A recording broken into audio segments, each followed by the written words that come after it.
You know, we all learned that the heart is a pump, but what if that's only half the story?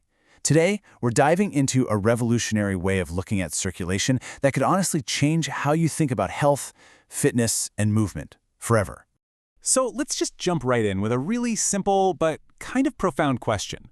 What if the heart, the hero of our circulatory story, the main character, is actually just one part of a much bigger, more sophisticated team? To really get why that question is such a game changer, we have to start by looking back at the model we all know, the one we were taught in school. Right, this is the classic story. The heart is this relentless, powerful pump, the sole driver pushing blood out to every part of our body. And look, it's not wrong, but it is dangerously incomplete. It leaves out a huge piece of the puzzle. And that incompleteness, that missing piece, leads to a massive, gaping hole in the conventional model, a question it just can't answer.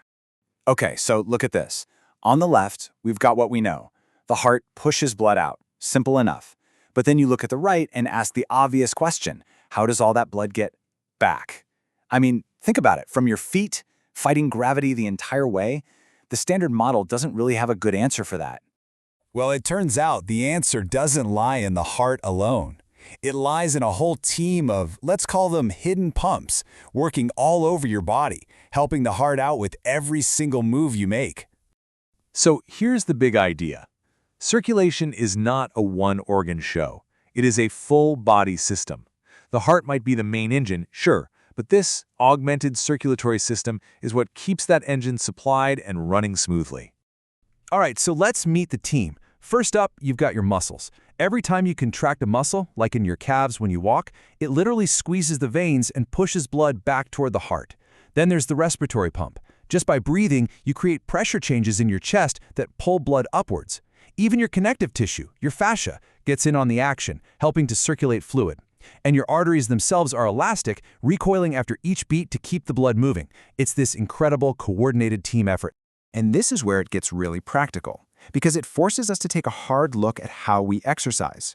If we don't understand the full system, there's no way we can train it effectively. And here's the wild part. According to movement specialist Terence Hughes, this isn't new science. The research on these other pumps has been around for decades. The problem is, we just haven't been connecting the dots and putting it into practice. I mean, think about it. What's most cardio? It's walking, jogging, cycling. You're always just moving forward in a straight line. This is called sagittal dominance, and it basically means we're only using a tiny fraction of our body's circulatory power, while completely ignoring crucial movements like going backwards, sideways, or rotating. The consequences of this disconnect are just staggering. A study in The Lancet links physical inactivity to 5.3 million premature deaths every single year. That's the mind-blowing scale of this invisible epidemic.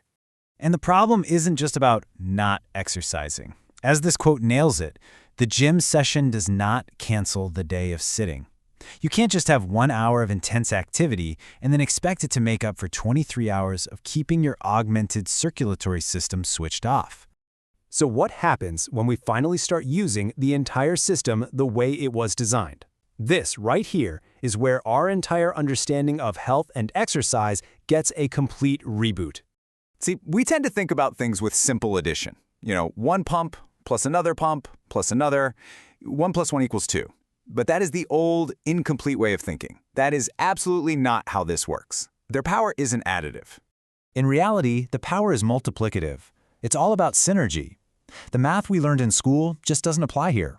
When these pumps work in sync, the effect isn't just a little bit better, it's a different order of magnitude entirely. The whole becomes exponentially greater than the sum of its parts. And that synergy is unlocked by training a movement vocabulary that is almost completely missing from standard fitness. We need to learn to move backwards and sideways and integrate our breathing as a real strategy. I promise you, the next time you hear the words exercise or cardio, you're going to hear them differently. And to close this gap between science and practice, there are practical frameworks emerging.